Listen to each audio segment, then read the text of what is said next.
Assalamualaikum warahmatullahi wabarakatuh. Kami dari kelas 11 akuntansi 2 akan membuat video tentang kasus pajak yang beranggotakan saya Rosita Rahma, saya Anggi Lestari, saya Maret, saya Novia.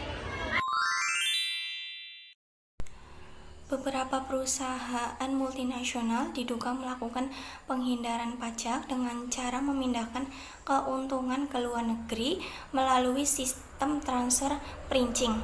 Salah satu kasus yang dibahas yaitu berkaitan dengan PT Adaro Energi Indonesia Tbk. Kasus ini termasuk tax avoidance atau tax evasion.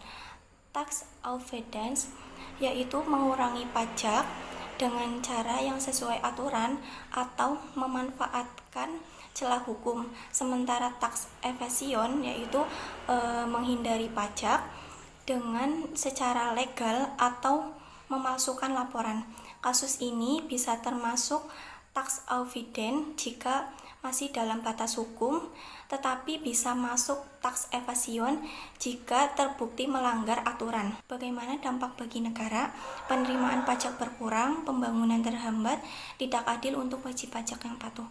Lalu, bagaimana peran pemerintah? Direktorat Jenderal Pajak melakukan peran untuk melakukan pengawasan dan audit, mengawasi transaksi transfer princing, dan melakukan sanksi jika ada pelanggaran. Solusi agar kasus serupa tidak terulang yaitu memperkuat regulasi dan kerjasama internasional. Solusi meliputi penguatan regulasi transfer pricing nasional, peningkatan pengawasan dan audit yang lebih intensif. Identifikasi pelanggaran yang dilakukan yaitu pelanggaran laporan SPT tahunan, wajib pajak melanggar kewajiban dengan tidak melapor seluruh penghasilan sebenarnya dalam surat pemberitahuan SPT tahunan yang bertujuan untuk membayar pajak, penghasilan PPh yang lebih kecil, termasuk pelanggaran administrasi atau pidana, yaitu dapat berupa administrasi atau pidana. Pelanggaran ini biasanya berupa pelanggaran administrasi jika ada unsur kelalaian, atau pelanggaran pidana jika ada unsur kesengajaan untuk menghindari pajak, tergantung pada tingkatan kesalahan dan bukti yang ditemukan oleh otoritas pajak. C. Apa sanksinya menurut peraturan perpajakan? Sesuai Undang-Undang Ketentuan Umum dan Tata Cara Perpajakan, wajib pajak yang tidak melaporkan penghasilan yang sebenarnya dapat dikenai sanksi administratif, denda, bunga keterlambatan, dan kenaikan pajak terutang. Sanksi pidana jika disengaja, denda pidana, atau hukuman penjara. D. Bagaimana seharusnya wajib pajak bersikap? Wajib pajak harus jujur dalam melaporkan penghasilan, mengisi SPT sesuai kondisi sebenarnya, membayar pajak tepat waktu, dan mematuhi peraturan perpajakan. A. Apakah termasuk subjek pajak? Ya, termasuk subjek pajak.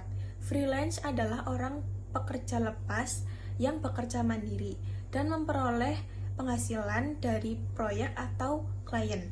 Karena dia sudah berpenghasilan, ia termasuk wajib pajak orang pribadi, meskipun belum memiliki NPWP. Apakah penghasilannya termasuk objek pajak penghasilan? Termasuk. Dalam peraturan perpajakan di Indonesia, dasar pengenaan pajak adalah penghasilan yang diterima atau diperoleh, bukan dari status pekerjaan. Penghasilan dari pekerjaan bebas seperti freelance merupakan objek pajak penghasilan. Selanjutnya, kewajiban apa yang harus kita lakukan? Yaitu yang pertama, mendaftarkan diri ke NPWP. Wajib pajak orang pribadi yang sudah memenuhi syarat objektif dan subjektif wajib mendaftarkan diri untuk mendapatkan NPWP. Jika belum mempunyai NPWP, tetap wajib membayarkan pajak, tetapi lebih baik lagi jika punya NPWP. Yang kedua, membayar pajak penghasilan. Yang ketiga, melaporkan surat pemberitahuan tahunan. Apakah kalian sudah punya penghasilan tetap? Wajib punya NPWP. Jika penghasilan kalian sudah di atas PTKP, wajib mempunyai NPWP. Sekian tugas video dari kami. Terima kasih. Wassalamualaikum warahmatullahi wabarakatuh.